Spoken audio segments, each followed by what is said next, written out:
The scent of antiseptic and stale coffee still clung to the thin hospital gown they'd given me, a stark contrast to the crisp, late September air of Westport, Connecticut.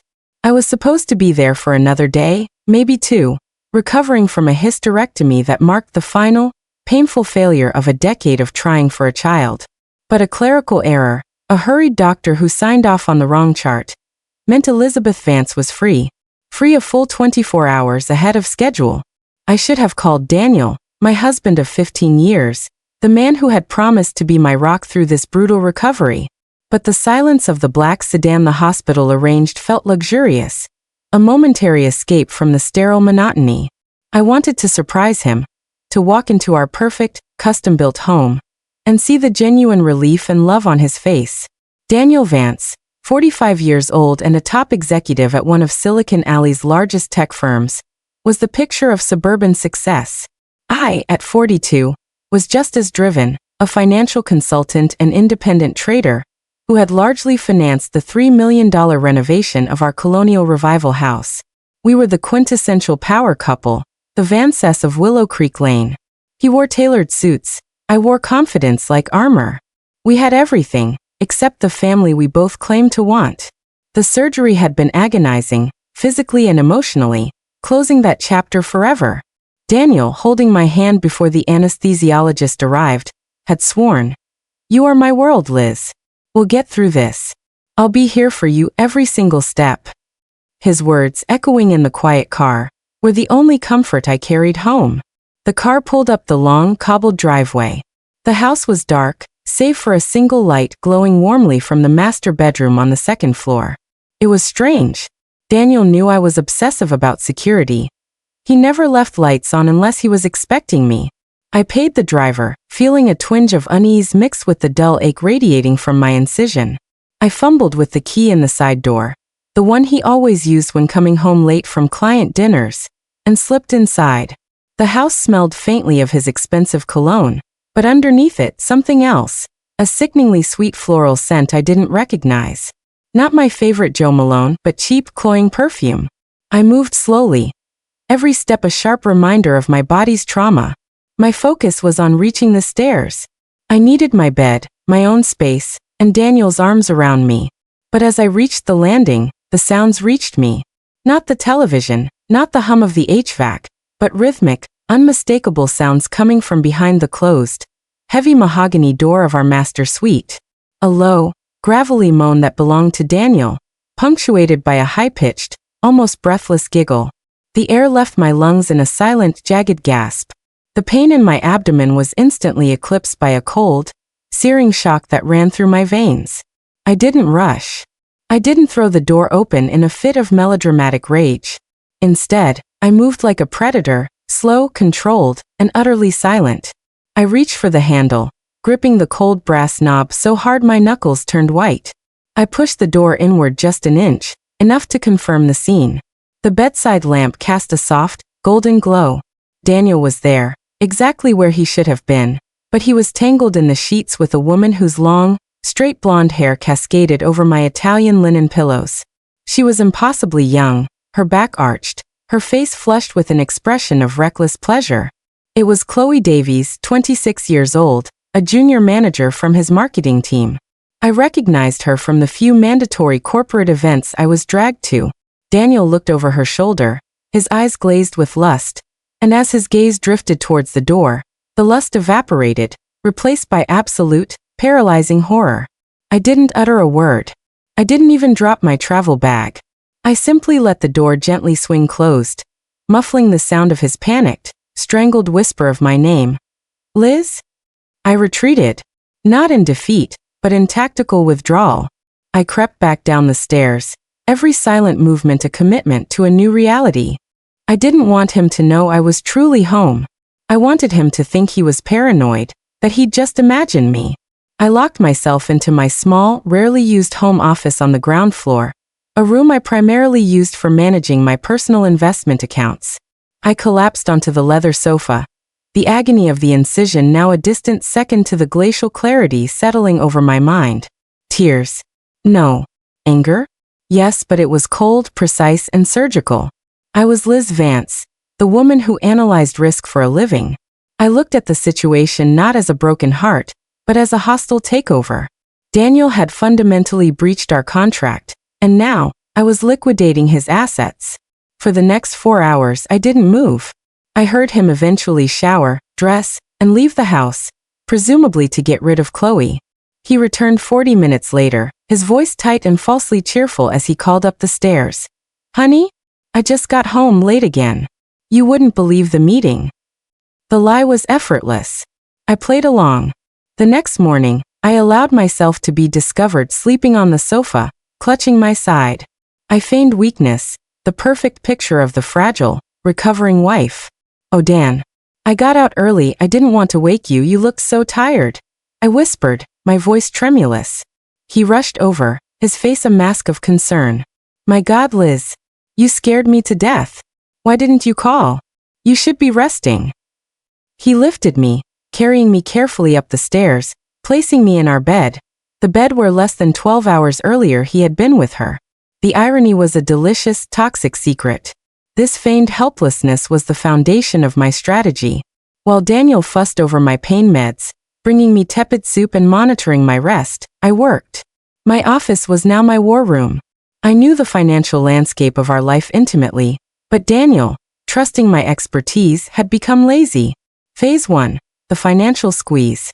The house was in both our names, but the mortgage was primarily serviced by my accounts, and the down payment came from my premarital portfolio. Critically, Daniel had given me power of attorney over a significant portion of his finances during our brief, misguided attempt at estate planning the year before. I didn't need that now, but his main checking and brokerage accounts were still linked to my oversight dashboards.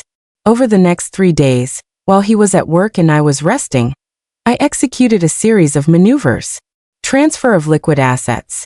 I quietly transferred 80% of the joint savings and a substantial portion of Daniel's non-retirement brokerage account into an offshore trust one had established years ago for tax purposes. Funds gone, traceable only by an auditor with deep knowledge of international finance. Credit collapse. I maxed out his 3 primary corporate credit cards, which he used liberally for expenses. On prepaid legal retainers, high-end furniture, delivered to a storage unit I rented, and a massive non-refundable deposit on a luxury condo in Miami, all under my name. The digital trap.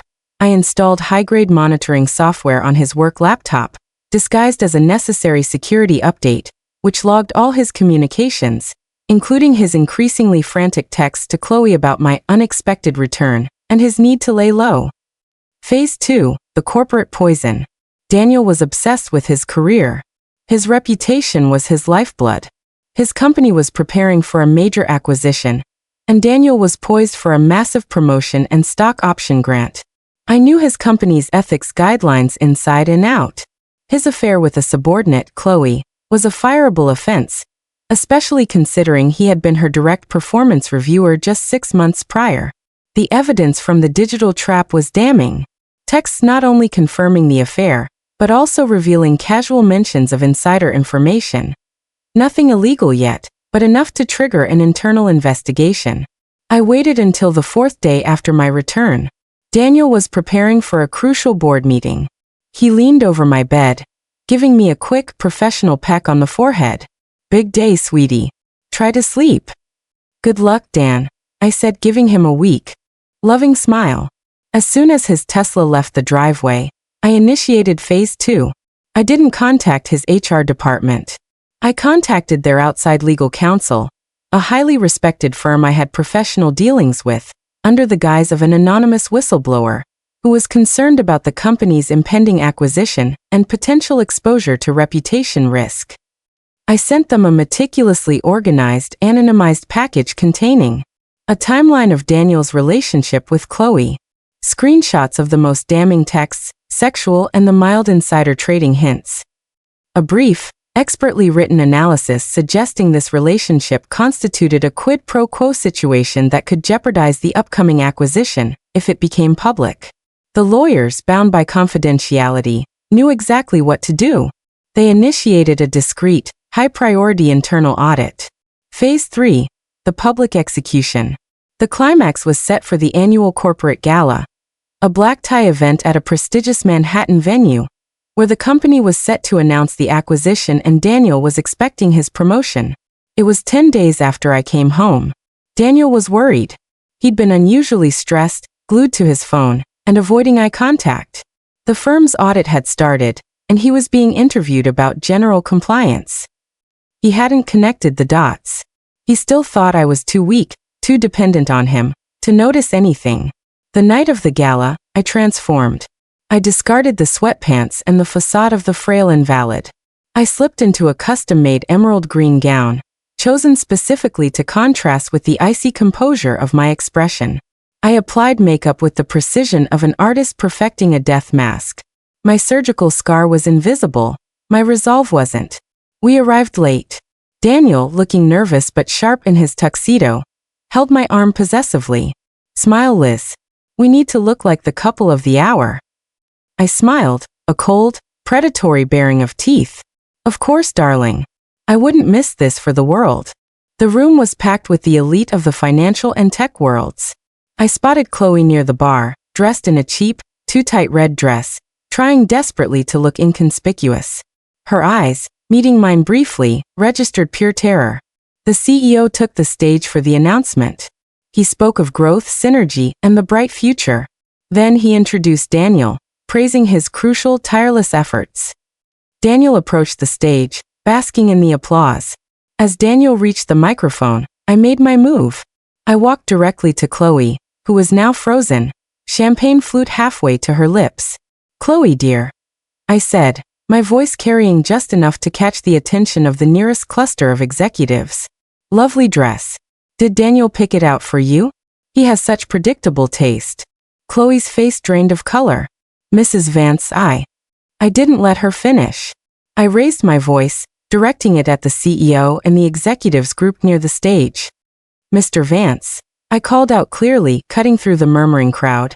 "I was just congratulating Chloe on her dedication. She's worked so closely with you lately, even right up until I got home a day early from my surgery." Daniel stopped mid-speech, turning to face me, his face a grotesque painting of fear and rage. "Liz, what are you doing?" I ignored him, addressing the room.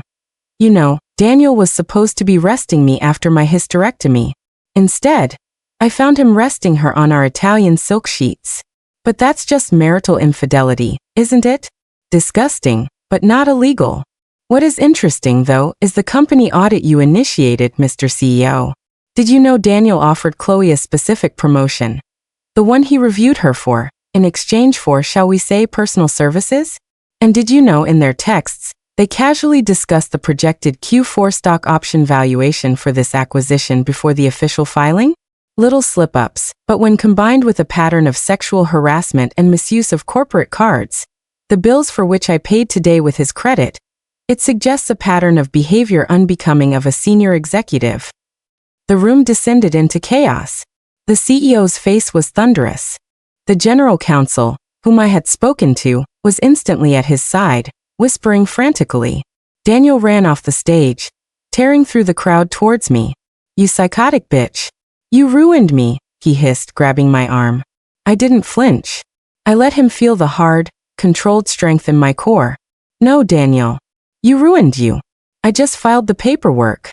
As security rushed to escort Daniel from the premises, the shame of the public scene sealing his fate faster than any internal memo, I stepped away from the wreckage.